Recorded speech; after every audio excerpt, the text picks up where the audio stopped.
everybody, since I have 4 recipes to get through, let's just get started right away with the first one. I'm starting off by creating the sugar cookies. You can make them from scratch using the ingredients on the screen and the instructions in the description box. Otherwise, you can just use a box mix. All recipes, ingredients, sources, directions will all be down below as well. So I'm just combining all my ingredients into a bowl and then just mixing them up until they create kind of a dough-like consistency. And once they have that consistency, I'm placing them on a cookie sheet 2 inches apart, and I am going to be popping them into the oven at 350 degrees for 10 minutes.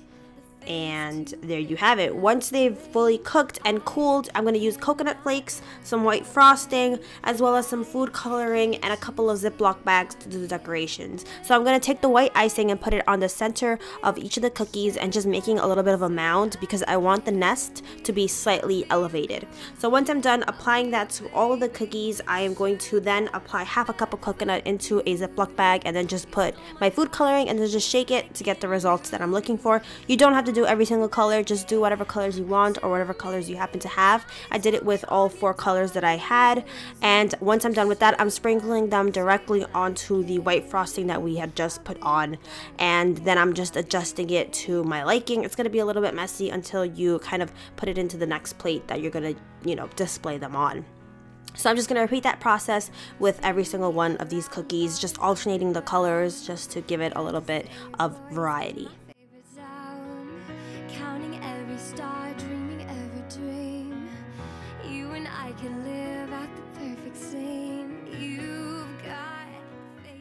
So once I'm done with that, I'm going to take some almond candies and just placing them into the center, kind of to act like an egg, center of the egg, bird nest, that kind of thing. You can use any kind. You can use jelly beans if you want. So recipe 2, I'm going to need some candy melts. Look for the orange ones. I had to buy the white ones, therefore I also needed some food coloring. Otherwise you could just go straight for the orange candies. And you're going to need some strawberries, however many you want. I chose like 6 or 7. Pour the candy melts into a microwavable bowl, pop them into your microwave for 30 seconds or 30-second intervals. The reason you want to do that is so that the chocolate doesn't accidentally burn or anything. So once you're done, you are going to apply the food coloring if you need it. I applied orange, but then I later had to apply some red to actually get it to be a true orange. You want to make sure that the bowl is deep enough so that you don't have to wiggle it around like I do. You just insert it in and it comes out evenly coated. Otherwise, you're just going to have problems and it's going to look a little bit weird, and you're going to see what I mean in a couple seconds. Those are how it came out. Most of them came out cute, but there were like 2 that kind of came out bumpy because I didn't work fast enough, and as I said, it wasn't an even enough coverage. So that's how you do those. Now we're going to move on to the next recipe. So you're going to need some almond milk or just normal milk. You're going to need some Cool Whip as well.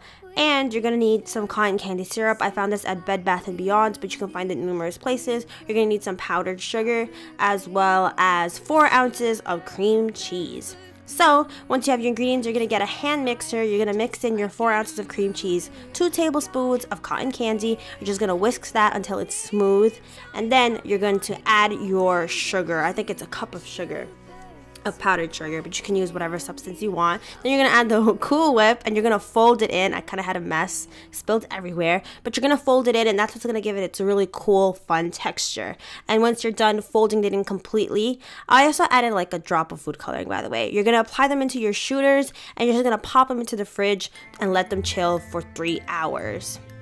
Very cute recipe, very tasty. I added some sprinkles for decoration, but that's definitely not needed. This is very sugary, so make sure you only eat this once a while because it's a lot. It's a lot to handle. Recipe 4, you're gonna need a cup of strawberries. This is gonna make 1 serving. It's kind of like a smoothie slash milkshake, whatever. You add as many as you want, and then you're gonna add a cup of milk as well, or almond milk, whatever, and a tablespoon of sugar. And I'm gonna just place them into these little cute bottles that I got at Marshall's. I'm using my NutriBullet. You could just use a regular blender. I prefer to use a regular blender, but this is sometimes just easier. Once you place them all in there, you're just gonna spin it. You're just gonna blend it, and then you're done. Once it's smooth, you apply them into your cups, and it's really creamy, but you could also add 2 scoops of vanilla if you want it to be a traditional kind of milkshake. And there you have it. Those are all my recipes. I hope you guys had a great time. This can be used for spring or Easter or whatever you want. It really doesn't matter. So here's my previous video, or one of my older videos, I guess I should say. Thank you guys so much for watching. Don't forget to like and subscribe if you enjoyed, and I will see you guys next time. Bye!